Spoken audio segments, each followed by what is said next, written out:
Before you watch this video, please support my journey. Subscribe, like, share, and comment. Your support means a lot. I'm working hard to become a great content creator. All videos on this channel are 100% original, written by African Folktales with FB. Thank you. Long ago, in a big city, lived a woman called Mrs. Bola. But nobody called her by that name. Everyone knew her as Madam Cloth Seller. She was a strong woman, dark skin, average height, with tired, hopeful eyes. She wasn't rich, but she believed in hard work. Every morning, she would rise from her bed, sweep her compound, boil water and pick a bag full of clothes. Then she would leave for the market, hoping that today would be better than yesterday. Mrs. Bola had only one child, a beautiful and brilliant daughter, who was in the university, studying to become a medical doctor. That child was her everything, her joy, her pride, her future. She used to say, "Even if I have nothing, my daughter will make it in life. I will suffer now so she can shine later." But life wasn't fair. Mrs. Bola owned a corner shop in one of the biggest markets in the city. Every kind of item was sold there. But something strange was happening to Madam Bola. Nobody was buying from her. Her shop was neat. Her clothes were beautiful. And her prices were fair. Yet, day after day, she sat alone, watching other traders around her selling in bulk. Especially one woman, Madam Joy. Madam Joy sold the same type of clothes. Yet, her shop was always full. Customers stood in line to buy from her. Some even came with bags of money, laughing as they left with large nylons of clothes. But for Madam Bola, the story was different. Sometimes, she would sit from morning till evening without selling a single item. She would go home with a heavy bag and even heavier heart. She began to cry in silence. She began to pray loudly at night. She started fasting and sowing seed in her church. But nothing changed. One day, she returned from the market, dusty and discouraged. She entered her one-room apartment, dropped her bag, and sat on the cold floor. That night, her daughter called, "Mommy, I need to pay for a practical class next week. The school said it is urgent."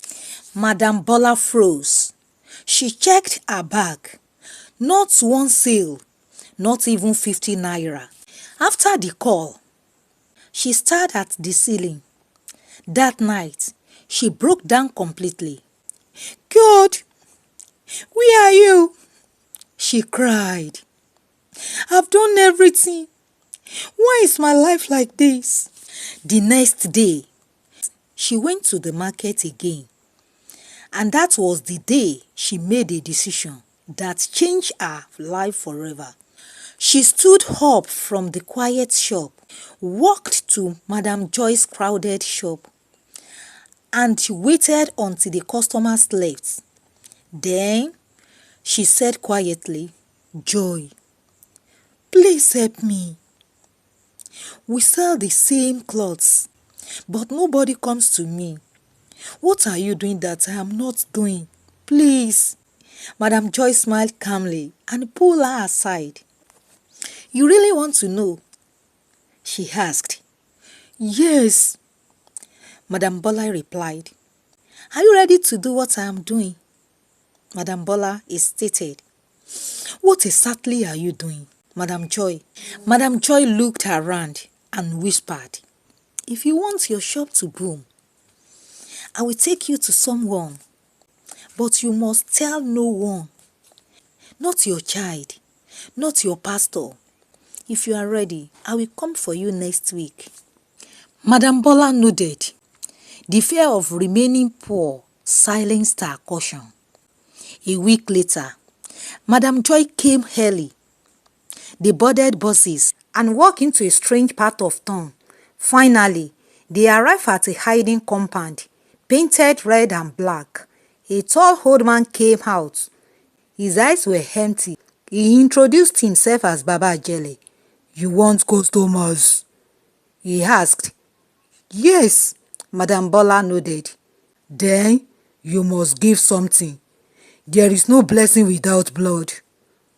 "Blood?" she whispered. "Not your blood. Buy a ram, kill it, cook it, share it, call it a birthday party. Do this and customers will come." Madam Joy smiled. "I did it! Look at me!" That night, Madam Bola couldn't sleep. By morning, she decided. She bought a big ram, cooked it, invited neighbors, and celebrated fake birthday. People ate and danced. But at the same time, far away in her daughter's university, something terrible happened.